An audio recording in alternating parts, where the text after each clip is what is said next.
Hello to all, welcome to the channel Money's Gate Tech Vision. In this lecture, I am going to solve gate problems for the subject control systems from the topic signal flow graph to find the transfer function of a system. Let me give some introduction about the Mason's gain formula. Mason's gain formula is the formulation to find the transfer function for the given signal flow graph.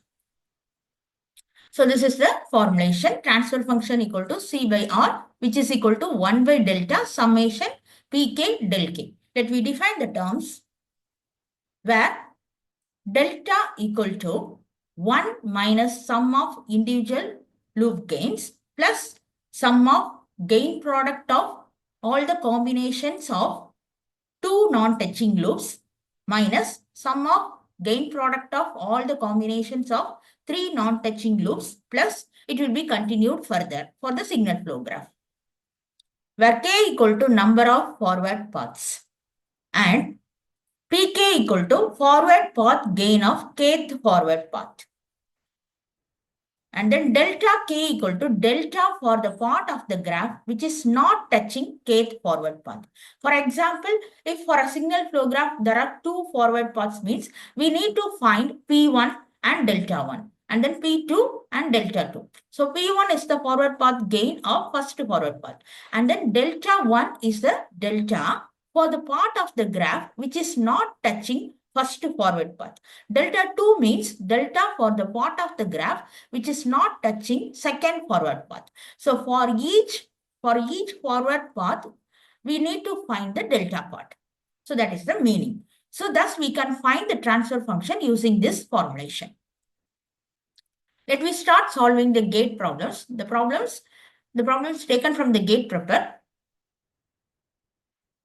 So the first problem is for the signal flow graph. For the given signal flow graph, we need to find the transfer function of the system, y of s by u of s. So let me start finding the transfer function. For that, first step is to find the forward path gains. Forward path gains. So first, let me define the forward path. Forward path is the direct path which should start at the input node and end at the output node, source node to the destination node. It is a direct path. It should start at the source node and it should end at the destination node without returning back to the any nodes, returning back to the intermediate nodes. So that is the meaning. Okay. So that is called as the forward path. So here, see here, we are having 5 nodes. 1, 2, 3, 4, 5 nodes. So from starting node u of s to y of s, we should find the forward direction path. So we can define there are 5 nodes. All should be in the forward direction. U of s is the input node and y of s is the output node. Let me number out the nodes. 1, 2, 3, 4, 5. Okay. So all are in forward direction. So 1 to 2, the gain is given as 1. And 2 to 3, gain is given as, that is a branch gain. Branch gain is given as s power minus 1. 3 to 4, branch gain is given as s power minus 1. And 4 to 5, 1. So if the branch gain is not given means we should assume that as 1. Assume that gain as 1. Okay. So from this we can find the gain. P1 equal to product of all the branch gains. So 1 into s power minus 1 into s power minus 1 into 1. So that means equal to s power minus 2, which is simplified as P1 equal to 1 by s square. So we have found out the forward path gain first for the first forward path.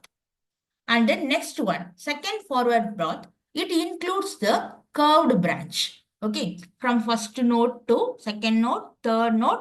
From the third node, this curved branch is also in the forward direction. So we can take this curved branch. Okay, so this is the second forward path. Then curved branch gain is given as 1. So we can find the forward path gain for the second forward path as P2 equal to gain product of all the branch gains. So 1 into s power minus 1 into 1 into 1. So that is s power minus 1, which is simplified as P2 equal to 1 by s. So thus we found out, we finished the first step, forward path gains. We have found out the forward path gains. So let me move to the second step. The second step is to find the individual loop gains. Okay, the individual loop gains. So here, what are the individual loops? It is a closed path which should start at the same node and end at the same node. Okay, so see the third to fourth node. Here, third to fourth node, it is in the forward direction. This branch gain is in the forward direction. And from the fourth node, this downward curved branch, it is in the reverse direction. And it is ending at the third node. So we can take this as one of the individual loop. Okay. So this is one of the individual loop. So the branch gains are s power minus 1 and downward curved branch. The gain is given as minus 4. This is the curved branch gain minus 4. So let me find the loop gain L1 equal to the product of branch gains, which is s power minus 1 into minus 4, which is simplified as minus 4 by s. Minus 4 by s. And then we will search for another individual loop. Now we can include the curved branch. So this upward curved branch is in the forward direction. So we can take that one, and this downward curved branch is in the reverse direction. So this whole can be taken as one of the individual loop. So second individual loop, we can take from the third node to fourth node. So we can take the curved branch from the third node to fourth node and fourth node to third node in the reverse direction. So gains are given as, branch gains are given as 1, and this reverse branch gain is given as minus 4. So product of the branch gains L2 equal to minus 4 into 1, which is minus 4. Okay. And then we will search for another individual loops. See the second node, from the second node, second, third, fourth. See the second curved branch, downward curved branch. So it is also in the reverse direction. It is also in the reverse direction. Fourth to second, it is in the reverse direction. So we can take out this loop as one of the individual loop. So second to third, third to fourth, and from the fourth, it is returning back to the second node. That branch gain is given as 4. Minus 2. So 2 to 3 branch gain is s power minus 1. 3 to 4 branch gain is s power minus 1. And from 4 to 2 reverse direction, reverse branch gain is given as minus 4. So we can find the L3. L3 is the product of the branch gains, which is minus 2 by s square. And including the curved branch from third to fourth node, we can find the loop gain. Okay. So from third to fourth node, we can take the curved branch. The curved branch gain is given as 1. And downward curved branch gain is given as minus 2. So the product of the branch gains minus 2 into s power minus 1 into 1. That is L4 equal to minus 2 by s. Thus we have found out all the loops, all the individual loops. There are 4 individual loops. Now we need to find out whether there is non-touching loops. So compare all the loops, compare all the individual loops. L1 includes third and fourth node. L2 also includes third and fourth node. And L3 also, we are having third and fourth node. L4, for L4 also, it includes third and fourth node. So here all the loops, L1, L2, L3 and L4, all the loops are touching loops only. So we can conclude that there are no non-touching loops. So there is no need to find out the non-touching loop gains. So we can conclude for the given signal flow graph like that. So, okay. Then, thus we can find the delta by using the sum of individual loop gains only. So here, where delta equal to 1 minus sum of all individual loop gains. So third part is not there. So sum of all individual loops is, we can substitute minus 4 by s plus minus 4 plus minus 2 by s square plus minus 2 by s, which can be simplified as 5 plus 6 by s plus 2 by s square. Taking LCM, it will be simplified as 5s square plus 6s plus 2 by s square. So we have found out the delta part. We need to find the transfer function using the delta part. So to find the transfer function, we have to use the Mason's gain formula. We found out the delta part and we found out the forward path gains. There are 2 forward paths. So we can take k equal to 2. P1 already we found out as 1 by s square. We need to find the delta 1 and delta 2. So delta 1 is the part of the graph which is not touching first forward path. So we know the first forward path is in the forward direction from the U of S node to Y of S node. So it includes all the nodes. So there is no non-touching loops. So we can find delta 1 as 1 minus 0, which is simplified as 1. So like that, the second forward path also, it includes all the nodes. So there is no non-touching loops. So we can simplify the delta 2 as 1 minus 0, which is 1.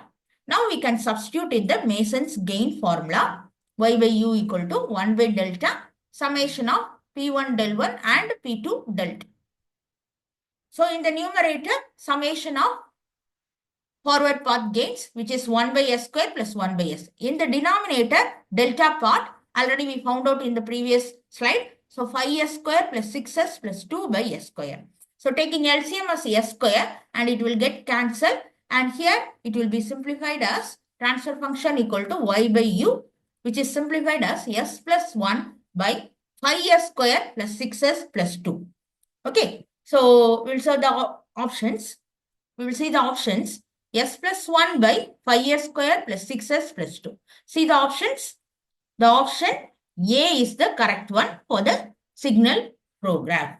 This is the transfer function for the given signal flow graph. Okay. So let me move to the second problem. So second problem is the block diagram is given for the second problem. We need to find the transfer function y of s by x of s. Okay. Now I am going to convert this block diagram to signal flow graph, and then we will use Mason's gain formula to find the transfer function. So for the conversion, I am taking the nodes. First input. So we can represent input as separate node and output as separate node. And in between two summing points are there. I'm going to combine the two summing points and we should represent that as one node. And then here, see here, this is the common feedback element connected to both the summing points. So here, the input is, for the feedback element, the input is y of s. That means from the output, takeoff point is taken out and it is given to the feedback element. So this is the meaning for this connection. So we can combine this third summing point and the takeoff point, and we can represent that as a single node. Okay, we can represent that as a single node. So totally input node is first node, and then this two summing point combination, this is second node, and this summing point and takeoff point combination, we can represent that as third node, and output node, fourth node. Okay, totally 4 nodes are there. Now we will draw the signal flow graph for the given block diagram. So totally 4 nodes. Input is 4 nodes. Input is x of s, output is y of s, and then we will write the gains, branch gains. So from first node to second node, no block connection is there. So we can represent that branch gain as 1. And from 2 to 3, 2 branch gains are there. Here G1 and in the downward direction, in the downward G2. So from 2 to 3, we can represent that gains by the curved branch. Okay, upward direction and downward direction. So in the upward curved branch, we can represent that gain as G1, and in the downward curved branch, we can represent that as G2. Okay, and this is the common branch. We can take that as feedback element H. Feedback element H. So since these two summing points are having plus minus operator, so there are two negative feedback condition.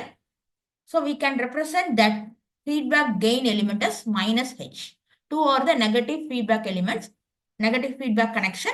So we can represent that feedback element gain as minus H. From third to fourth node, there is no block connection. So we can represent that gain as 1.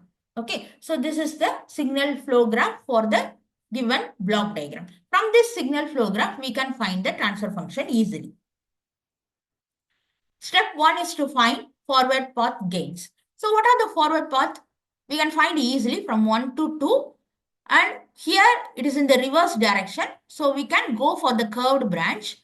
We can go for the curved branch, upward curved branch, and another path is from for the downward curved branch. So path 1, by taking upward curved branch, we can find easily P1 equal to G1. And by taking the downward curved branch, we can find the path gain as P2 equal to G2. Okay. Step 2 is to find the individual loop gains. So individual loop from 2 to 3, to second node to third node. So G1 and H combination. Another one is G2 and H combination. So the loops are G1 minus H and G2 minus H. Okay. So L1 is a product of branch gains G1 into minus H, which is minus G1H, and L2 equal to minus G2H. So both the loops includes second and third node. So these two loops are touching loops only. There are no non-touching loops. So here also in this problem also we can conclude there is no non-touching loop gains. So only we can find the delta by using the summation of individual loop gains, which is 1 minus L1 plus L2, 1 minus of minus G1H minus G2H, it will become plus. So 1 plus G1H plus G2H. Okay, so we have found out the delta. Using the delta part, we can find out the